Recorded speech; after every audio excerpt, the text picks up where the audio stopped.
Obviously a big game for us this week, with it being last home game for our seniors. They've done a great job within this program. They've bought into everything that we tried to build here and have been very, very successful and set a lot of records and new standards here at Mississippi State. So a great day to come out and honor those guys in their last home game this Saturday. Going to be a tough challenge for us, obviously. Every SEC game is a tough challenge. With Vanderbilt coming in, they got a very, very young team. I think they've really made some strides. They got the McCrary kid at quarterback now, where they had a bunch of issues early in the season. I think they've made an awful lot of improvements there. They're a tough defense, play hard, play physical, and will be a huge challenge for us this Saturday in that game. And but we got to see and make sure our guys come out. We got to play better. We got to continue to improve from where we were last week. And if we can do that, and hopefully find a way to get a win and finish with a perfect record at home this season, which I think I was told is only the second time in school history to go 7-0 at home in a season. So that would be fantastic for these guys and for our fans, that have bought so much into what we're trying to build, what we're trying to do, that they're such a huge part of it. We've made such an emphasis on winning at home, and going undefeated at home would be a pretty special deal. Questions? Start in the back. Coach, how do you think your team has responded to, reacted to the loss in these past 42 hours or so? We had a good practice yesterday. I think we had a good practice yesterday. We'll see when they're off today. Get in and get the guys a lot of treatments and get guys healthy and healed up a little bit at this point of the season, because everyone's banged up at this point of the season. I thought they did a pretty good job of practice yesterday, and we're really going to have to see on Saturday how well they respond to it and coming out. And I think we've handled winning very, very well this season. So we see how we have to handle this adversity at this point, which is off. It's late in the year for that to happen, but see how our guys handle it. You got Jamie on back on Saturday. How do you feel like he came out and played his first game back? He did okay. I think just getting back into the rhythm of it. Fortunately, being an older player, I think it's a lot easier for him. Because it's even the moment in the game, he's played in a lot of big games. So he was just getting back out on the field there, going to play. So where a younger player might be, I'm back, and then the moment on top of it is huge. And the game itself big, but I think he handled pretty well, played pretty well, and and glad to say after the game our guys thought he felt good. So the last time we've gotten out there, he's been kind of sore, even though he played very minimally. He played a bunch on Saturday and felt really good after the game, so he should be good to go moving forward. You talked about some of those seniors, but one that a lot of people talked about, they have a lot of good things to say about Jay Hughes. He's obviously been through a lot. You just talk about him.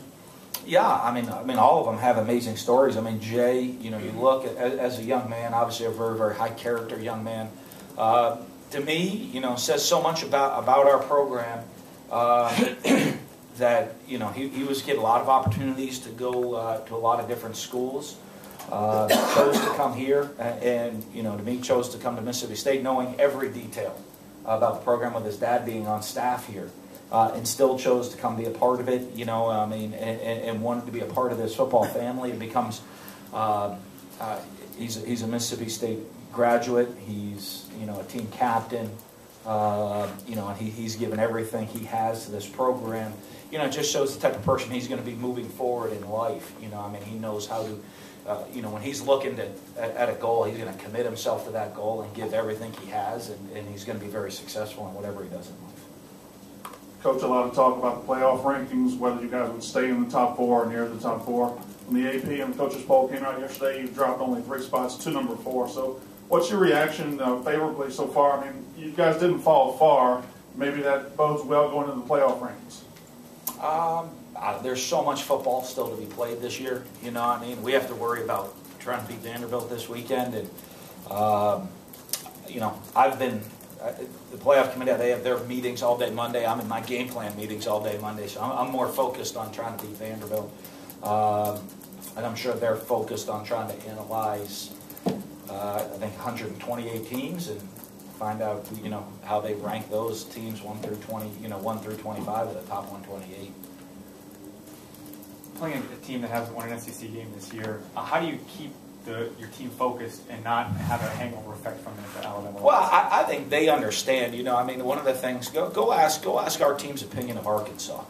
You could have said the same thing about a couple weeks ago. And you ask any of our players their opinion of Arkansas, they'll tell you they're one of the best 20 top teams in the country that they had to go play. And, so I think in this league, our guys really understand that, especially the older guys, and they set, obviously, the tempo of the program.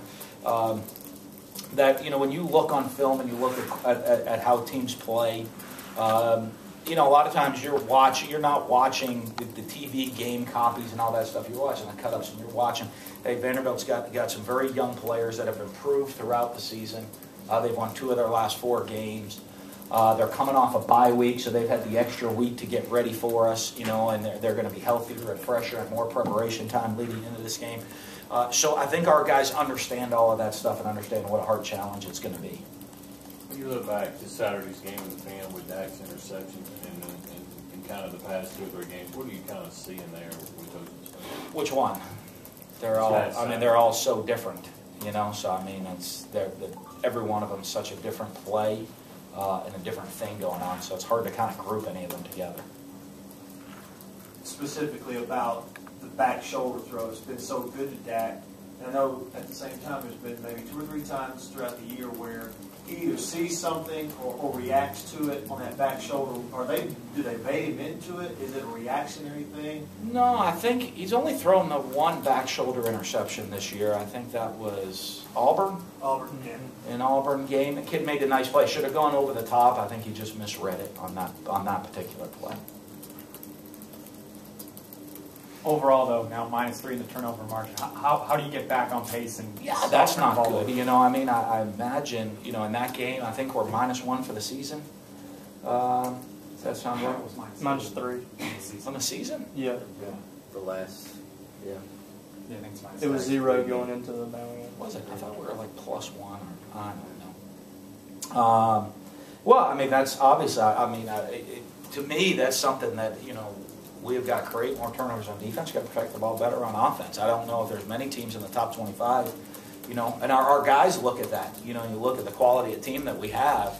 There's probably not many teams ranked in the top 25 that are negative turnover ratio on the year. So our guys look at the quality of team that we have, that even despite that we're still winning games in a lot of games.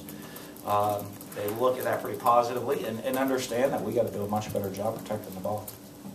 Any other questions?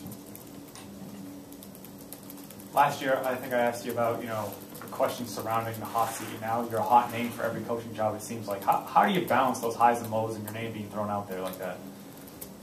I live in reality,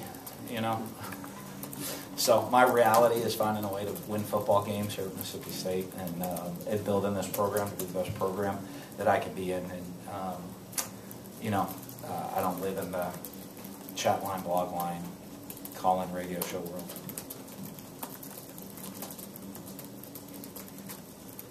Derunya last year had one of his great freshman season, one of the best since Chad Bumpus, but he's here, I think, last week and said it was very difficult for him, mentally and physically, one of the most difficult of his career.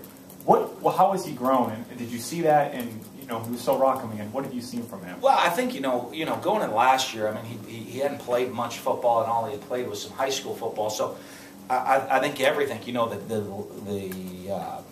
the length of the season, the competitiveness of the season, the detail in the game, every aspect that way is very, very draining on a young man. And, and you look, I think still he has a long way to go. I think he's much more comfortable in this season in understanding what the football season's going to entail.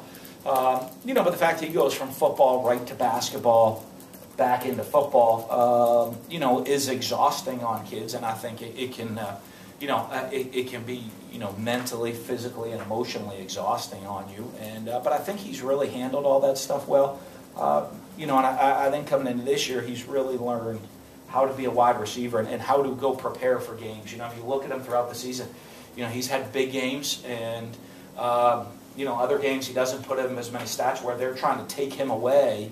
And that's okay. You haven't seen him be frustrated. See, when you know, if teams are going to give him one-on-one opportunities, he's won, and he's had some pretty good games. And, you know, if they're going to roll coverage to him or double team him, you know, he understands about being a great teammate. And you know, I mean, because if they're going to double him, somebody else is going to be open. And, you know, and he's handled all of that stuff. And like I guess the part of being a football player aspect of it, not just a great talent. He's handled that really well. Go ahead. Coach, in going from being the hunter, ranked number 1, the hunted, now no longer controlling your own destiny, can you describe maybe the change in pressure from the pressure of being number 1 to now the pressure of kind of having to work back into the mix a little bit? Well, I mean, I don't know. I mean, we control our destiny to do whatever. In this game this week, we don't ever worry about more than this one game. You know, you never can. All we can control is this next game. You know, and I think we're in complete control in how we perform against Vanderbilt. And, you know, that's been our focus all season. I think when you start worrying about too many other big things, that's when you start losing. And we don't like to do that. So, you know, our whole focus is on the next game. And I think our leadership's done an unbelievable job of that throughout the course of this entire season, of keeping this team focused on the task at hand. And our team's done a great job of that. And, you know, and our leadership needs to do another great job of it this week in getting ready for Vanderbilt. Any other questions? Cool. Thank you, Coach. Thank you.